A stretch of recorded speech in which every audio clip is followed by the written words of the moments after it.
Ang daang kasabutan, Genesis 32. Mipadayon si Jacob sa iyang panaw ug gisugat siyag mga anghel sa Dios.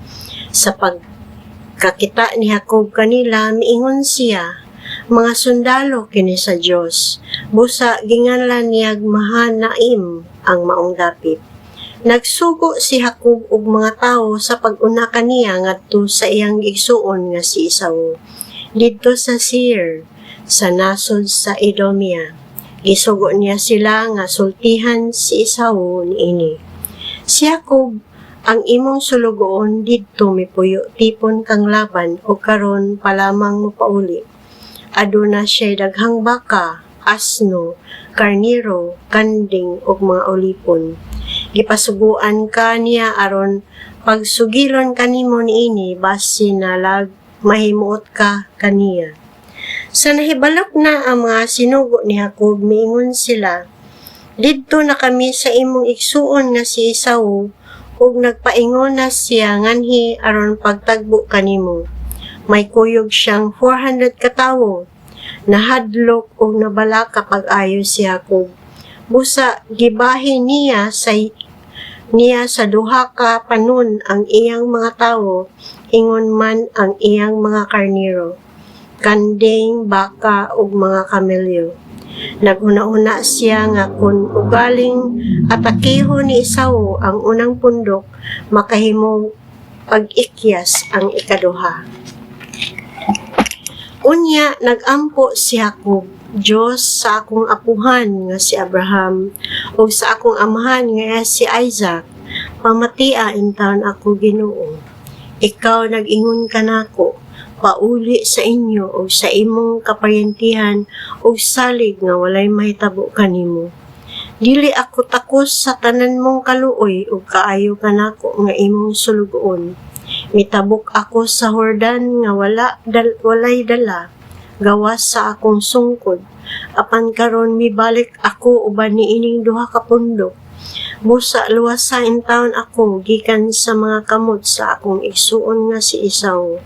Nahadlok ako nga siya mipaingon nganhi aron pamatyon kaming tanan, lakip ang mga babayi ug kabataan. Hinumdumi ang imong saad nga walay daotang mahitabo kanako, ug nga hatagan mo ako daghang kaliwat nga dili maihap sa makadaghan sa balas sa baybayon. Human siya magpalabay sa gabii ni adtong dapita, nagpili siya gasa alang sa iyang igsuon nga si Esau. Kini ang iyang gigasa, 200 kabayi o 20 kalaking kanding, 200 kabayi o 20 kalaking karniro, 30 kagatasan nga kamilyo, lakip ang mga anak nila, 40 kabayi nga baka, o 10 katuro, o 20 kabayi, o 10 kalaking asno. Matag panon, gipadumala niya sa usa ka sulugoon o giingnan niya. Una, kamo kanako o kinahanglan nga dili magkadugol ang matag panon. Gimanduan niya ang unang sulugoon.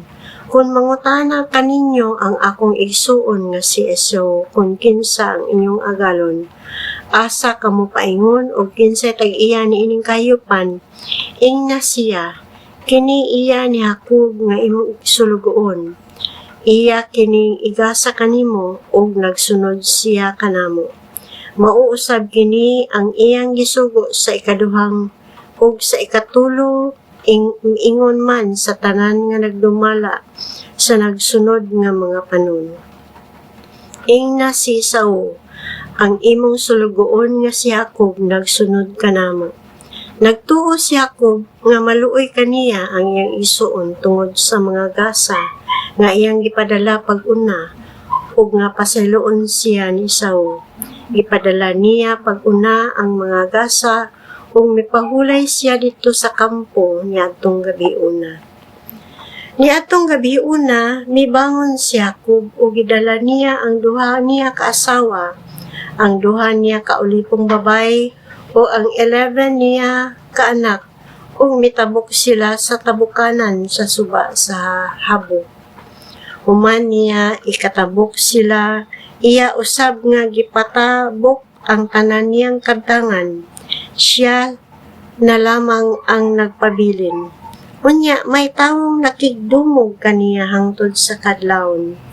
Sa pagkamatikod sa tawo nga dili siya makadaog, sa ilang pagdumog, giigo niya ang dapi-dapi ni Jacob ug naligas ang lutahan niini.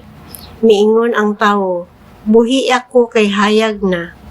Apan si Jacob mitubag, dili ko ikaw buhian hangtod nga panalanginan mo ako. Nangutana ang tawo, unsay imong ngalan?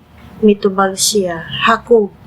Ang tawo miingon, dili na Jacob ang imong ngalan kundi Israel, kay nakigdumog ka sa Dios ug sa mga tawo ug midaog ka. Si Jacob miingon, tug-ani lagi ako sa imong ngalan. Apan mitubag ang tawo, nganong nangutana ka man sa akong ngalan? Unya gipanalinginan niya si Jacob. Miingon si Jacob, nakakita na gyud ako sa naong sa Dios ug buhi gihapon ako. Busa ginganlan niya Peniel ang maong dapit. Misubang na ang adlaw sa pagbiya ni Jacob sa Peniel o nagkiang siya tungod sa nalisa niyang dapi-dapi. Busa hangtod karon ang mga kaliwat ni Israel dili mukaon og unod sa dapit-dapi sa mananap, kay diha mang bahina sa lawas na iko si Jacob.